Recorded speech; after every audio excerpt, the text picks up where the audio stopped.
Ebony, you have had a great deal of experience, have you not, with one generation working with another generation? That's Yes. um, tell me, have there ever been any challenges with that, or has it just been really easy? Definitely not easy. Um, it definitely requires a great deal of intentionality and humility.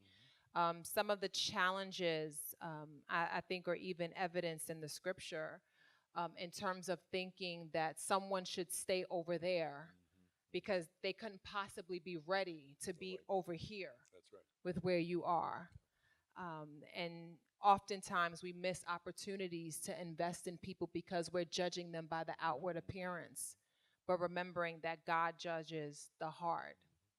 And so I think another significant challenge is definitely related to women and women in ministry and the uphill battle that many women still present day engage in, not just in church leadership, but in leadership in general, with having to validate and affirm their reason for being in the room where they are.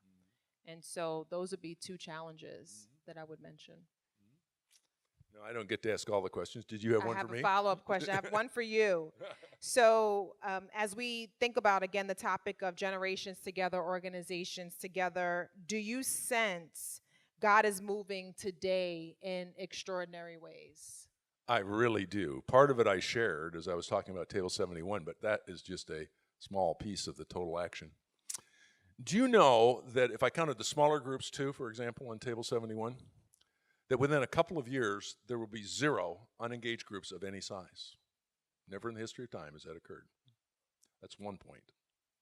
Next point, I talked to the scripture translation experts, okay, and the most conservative of them, slowest to see this get done, say that there'll be enough scripture in every language that will ever need it, so a person would have scripture in his or her heart language in every language at the latest by the year 2033. And some of us think a lot sooner than that. Third point would be with regard to access to a church.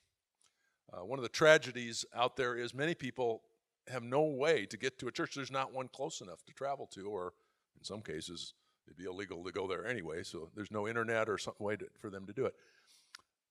I mentioned that church planting group. They are, and others also, that's just not the only partnership. There are many, many partnerships that are working together to get a church within access to every person on earth. Soon there will be 0 people on earth without access to a church within our lifetimes. Evangelism, way over 1 billion people have been exposed to the gospel through the internet alone, just that one method. And on top of that, there's a group, I happen to work with them. Several of us actually here at this meeting have started to work with them, and they have a dream. It's called Go 2020, and the dream is that in 1 month, in the year 2020, the month of May, 1 billion people will be exposed to the gospel. Now that's a tall order, I'll be quick to say to you, but I was asked by the person who's the head of that group before he even committed to it. He said, "What do you think?" I said, "Well, if you're asking me if God could do it, absolutely." About 6 months later, he came into my office. He said, "I got a brochure. We've decided to do it. Thanks for your input. We got a brochure. Turn over to the back page." Back page was my picture with that quote. So I was on the line at that point. And here's my point, Ebony, and for the rest of you, okay?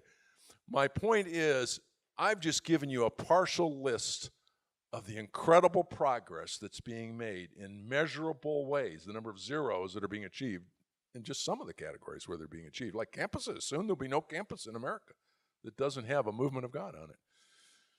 And I'm here to say what Hudson Taylor said so many years ago, that great missions leader. He said, I find in movements of God, at first they seem impossible to do whatever it is we're setting out to do. Fulfill the Great Commission? You kidding me? Impossible. He said, then I find it's difficult. And finally, it's done. And I'm here to say to you all, we're somewhere with regard to the Great Commission between difficult and done. And if I could quote my brother, I'm so pleased that that's happening in our time. Yeah, absolutely. I think we have a few moments to take a few questions Okay, from good. our brothers and sisters out here in the audience. So if you have a question for either of us, if you could just stand up really quickly. I think we have 5 minutes to do this, and we will do our best, as my boss says, to be brief and amazing. That's a pretty high standard. I don't know. I'll take the easy ones if you'll take the difficult ones, okay? We'll have to share. Any questions? Oh. There weren't at first. There have been since. In fact, one of the most notable participants is a gal named Gina. She's got a personality and a half, and it's fun to have her in the meeting. So, yes, there are some women. Any other questions? Right here.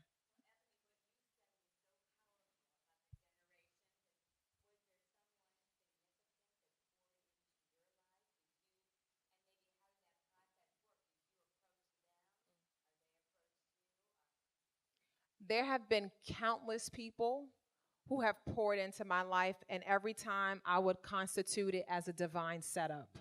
It was never anything I asked for, but there was a moment where I recognized this person is depositing something within me that I can't go to seminary to learn. And there began this level of attentiveness within me to, one, thank God for sending them, but to sit at their feet, to really yield to what they were sharing, what they were investing, but also the doors that they were opening for me. And it has been consistently at every area of my life, from my principal in elementary school, Sid Massey, even to my current director, Craig Sider, our president at movement.org. They are amazing. I have amazing mentors, my pastor, so many people. And I would absolutely not be here today if it was not for their investment in my life. There's no way. When you have people that are investing in your life and you yield to that investment, it accelerates the call of God, because God can trust you with ministry when you are found to be teachable and when you're also found to be humble and you know that it is not about you, but it is about glorifying God. So yes, is an absolute answer to that question.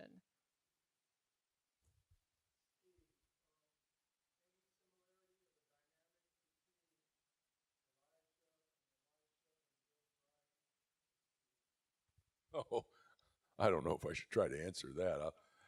I'll just tell you a little story as far as what my attitude was at the time. No one, including me, was asking to do that job. If I learned anything in graduate school in business administration, is do not ever follow an icon. The only role for the number 2 person is to lower the bar so far the number 3 person can succeed. It's a doable assignment, but my wife put it this way when it really dawned on her what all this would involve, not just for me, but for her. She said, because we had a year after the announcement was made that I would be replacing Bill, if anybody could, and when I would actually take over. Well, anyway, things just got in over our heads immediately, and Judy said, "This is not right. I think we were supposed to get into the shallow end of the pool, wade out slowly to the deep end in the course of this year, and at the end of this year, maybe we'll be able to swim." And it's not fair. They've thrown us in the deep end. Then this horrible thought dawned on her. You don't suppose this really is the shallow end, do you?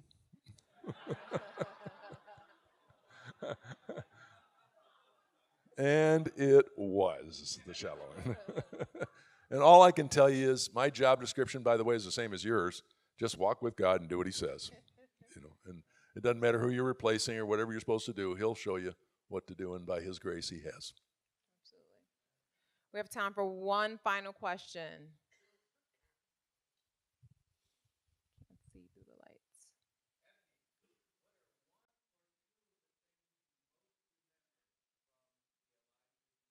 Wow. So let me repeat the question. What are 1 or 2 things that I would most remember from the Elijahs in my life? The first, I would say, is the command given to Joshua, be strong and very courageous.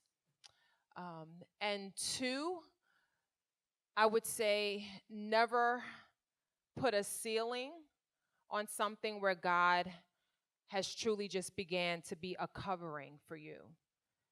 So don't tell yourself that you cannot do something, that you're not qualified to do something, but to ask God for the assurance, the boldness, and the confidence. We call it the ABCs, the assurance, the boldness, and the confidence to fulfill whatever the assignment is that He's placed before you.